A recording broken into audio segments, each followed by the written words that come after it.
আমার আমার জীবনে দেবের বিরাট বড় অবদান রয়েছে।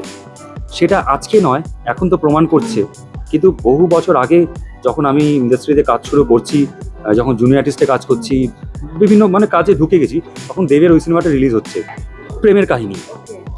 নভিনাতে বিরাট বড় করে পোস্টার ছিল, দেব ইজ ব্যাক।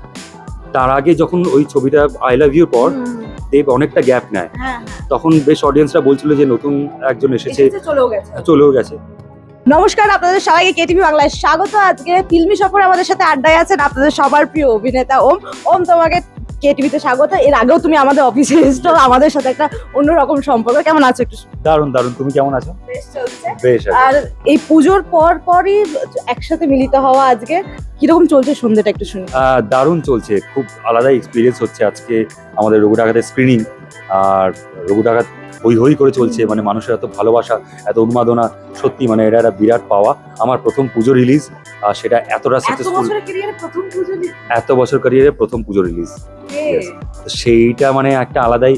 আমি একটা আধ্যাত্মিক লেভেলে চলে গেছি, আমি না ক্লাউড নাইনে, আমি ভাবতে পারছি না যে এই এক্সপিরিয়েন্স বলে বোঝানো যাবে না। আমি আরো মোটিভেটেড হচ্ছি যে ইয়েস, পরবর্তীকালে আরো আরো আরো ভালো ভালো চরিত্র বা যেই কাজই পাই না কেন, সেটাই জাস্ট মন প্রাণ দিয়ে করতে হবে। এই রঘু ডাকাতের চরিত্র প্রাপ্তিটা ঘটলো কিভাবে? এইটা তো দেব জানে এবং ভগবান তিনিই জানেন, যে কারণ ম্যানিফেস্টেশন বলবো না, ম্যানিফেস্টেশন, কারণ প্র্যাকটিক্যাল জিনিস যখন দেখছি আমি সেটার উপরেই বেশি বিলিভ করব। এটা তো সবাই চায় যে এরকম একটা প্রজেক্টে কাজ করা, বাট সেখান থেকে আমার কাছে যেভাবে কাজটা আসলো, আমি থ্যাঙ্কফুল টু, নিশ্চয়ই ভগবানের কাছে ধন্যবাদ জানাতে যাবো যে এরকম একটা ঘটনা ঘটলো। কিন্তু আমি প্রথম কাজ করি যখন বিনোদিনী, সেই কলটাও দেবেরই এসেছিল আমার কাছে, এবং তারপরে এই রঘু ডাকাতের কাস্টিং যখন হচ্ছে তখনই দেব ফোন করে। তার নিশ্চয়ই বিনোদিনীর কাজ তাদের একটু পছন্দ হয়েছে, সেই কারণেই এই এত ভারী একটা চরিত্র আমাকে দেওয়া হলো। ইনফ্যাক্ট আমি নিজে যখন চরিত্রটা পেয়ে আয়নার সামনে নিজেকে যখন দেখি, তখন আমি নিজেকে বিলিভ করতে পারছিলাম যে আমি দুর্লভ রায় কিভাবে রিপ্রেজেন্ট করব। মানুষ দেবকে কিভাবে চিনলে? মানুষ দেবকে চেনার পর থেকে না তুমি ওর ফ্যান হয়ে যাবে। ফ্যান তো এমনিই লোকে পর্দায় দেখে হয়, মানুষ দেবকে দেখার পর তুমি তার প্রেমে পড়ে যাবে। ঠিক আছে, দেবের সঙ্গে আমার যখনই সামনাসামনি আমি থাকি, আমার সত্তাটা সারাক্ষণ ওর দিকে হাঁ করে তাকিয়ে থাকে। তারপরে অন্যান্য কাজবাজগুলো দেব যখন করে, সেইগুলো তো আলাদাই মোটিভেশন দেয় প্রত্যেকটা মানুষের মনে। আমার জীবনে দেবের বিরাট বড় অবদান রয়েছে। সেটা আজকে নয়, এখন তো প্রমাণ করছে, কিন্তু বহু বছর আগে যখন আমি ইন্ডাস্ট্রিতে কাজ শুরু করছি, যখন জুনিয়র আর্টিস্টে কাজ করছি, বিভিন্ন কাজে ঢুকে গেছি, তখন দেবের ওই সিনেমাটা রিলিজ হচ্ছে, প্রেমের কাহিনী। নভিনাতে বিরাট বড় করে পোস্টার ছিল, দেব ইজ ব্যাক। তার আগে যখন ওই ছবিটা আই লাভ ইউর পর দেব অনেকটা গ্যাপ নেয়, তখন বেশ অডিয়েন্সরা বলছিল যে নতুন একজন এসেছে, চলেও গেছে। তারপরে যখন প্রেমের কাহিনী আসে, তখন ওই পোস্টারটা আমি দেখেছিলাম, আর সেই মুহূর্তে আমি একটা একটা অডিশন থেকে রিজেক্ট হয়ে ফিরছিলাম ইন্দ্রপুরী থেকে। ওটা দেখার পর একটা আলাদাই জোর পেয়েছি। তো আমি বলবো যে সেই অবদান তখন থেকে শুরু হয়েছে সেই মানুষটার, আর সেই মানুষটা নিজের কাজের দ্বারা প্রতিনিয়ত নিজেকে প্রমাণ করে গেছে। তার সঙ্গে যখন আমি বেঙ্গল ট্যুরে গেছি, তার যে ওই লিডারশিপ বলবো, যে আমি শুধু একটা ছবি বানাইনি, আমি শুধু নিজের টিম তৈরি করিনি, আমি এই ছবিটা বানিয়ে ভুলে যাওয়া অডিয়েন্সদেরকে সিনেমা হলেও ফিরিয়ে আনছি। কাজটা বিরাট বড় কাজ। এই কাজটা হয়তো মুখে কিছু বলে লোকে বেরিয়ে যাবে যে আমি এতটুকু করেছি, বা দেব হয়তো মুখে বললে তুমি বুঝতে পারবে না, সামনে থেকে যখন বিষয়টা তুমি চাক্ষুষ প্রমাণ পাবে। আমি দেখেছি বেঙ্গল ট্যুরে ওই বাসে journey is not a matter of joke. Journey তো আলাদা, আমরা যখন মজা করতে যাচ্ছি, পিকনিক করতে যাচ্ছি, সেই জার্নি আলাদা, কিন্তু একটা জার্নিতে গিয়ে অন স্টেজ গিয়ে ওখানে স্টেজ চোখে পারফর্ম করতে হবে, পারফর্ম করে নিজেকে ঠিকঠাক মেনটেন রেখে পরের দিন আবার ঠিকঠাকভাবে সব কাজগুলো করতে হবে। ওরকম একটা হেক্টিক শিডিউলে দেব আমাদের সঙ্গে বাসেই ট্রাভেল করেছে, আমরা বাসেই গেছি, মজা করেছি, হই হুল্লোড় করেছি। হ্যাঁ, তো না, ও দেব এই ব্যাপারটা জানে, সেইটা ও এইবার আস্তে আস্তে মানুষ দেখতে পাচ্ছে যে দেব কি জানে। ব্রেক আমাকে দিয়েছে টি সরকার, তারা আমাকে নিয়ে প্রথম দুটো ছবি করেছিল। তারপরে আমি অডিশন দিয়ে টি সরকারে কাজ পাই। তো তারাও আমাকে অনেকটা সময় ধরে অনেক কাজ দিয়েছে, কিন্তু যখন কোনো কাজ মানুষের কাছে পৌঁছে যায় সেই কাজের মজাই আলাদা। মনে আহা, ইয়ে তো আমার খাটনিটা আর কি ফ্রুটফুল হলো। এইটা করেছে দেব।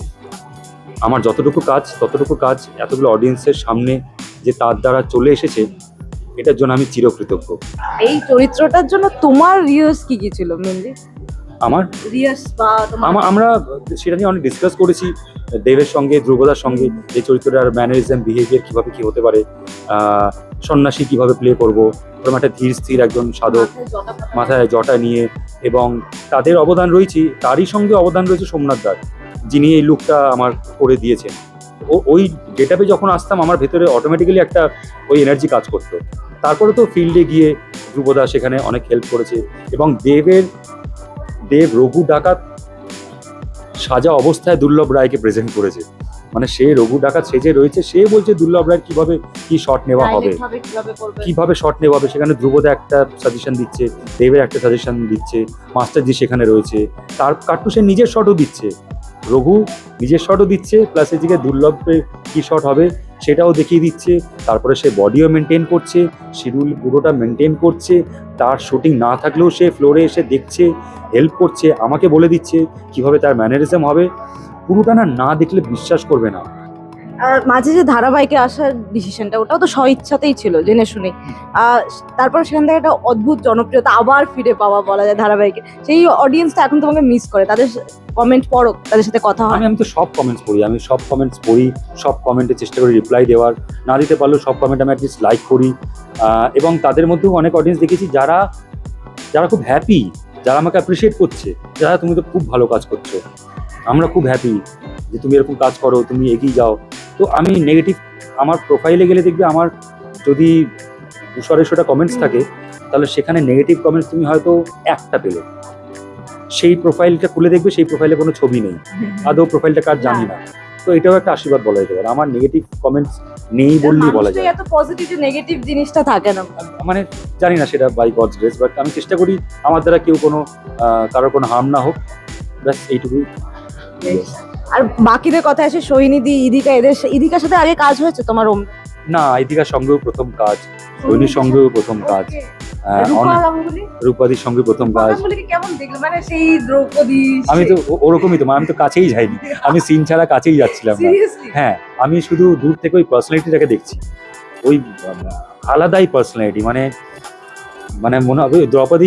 আমাদের তো মেমোরি ওরকমই ছোটবেলার, কিন্তু তারপর থেকে উনি যেভাবে যা কাজ করেছেন, নিজেকে যেভাবে প্রেজেন্ট করেছেন, নিজেকে যেভাবে ধরে রেখেছেন, ওইটা না দেখার মতো, শেখার মতো।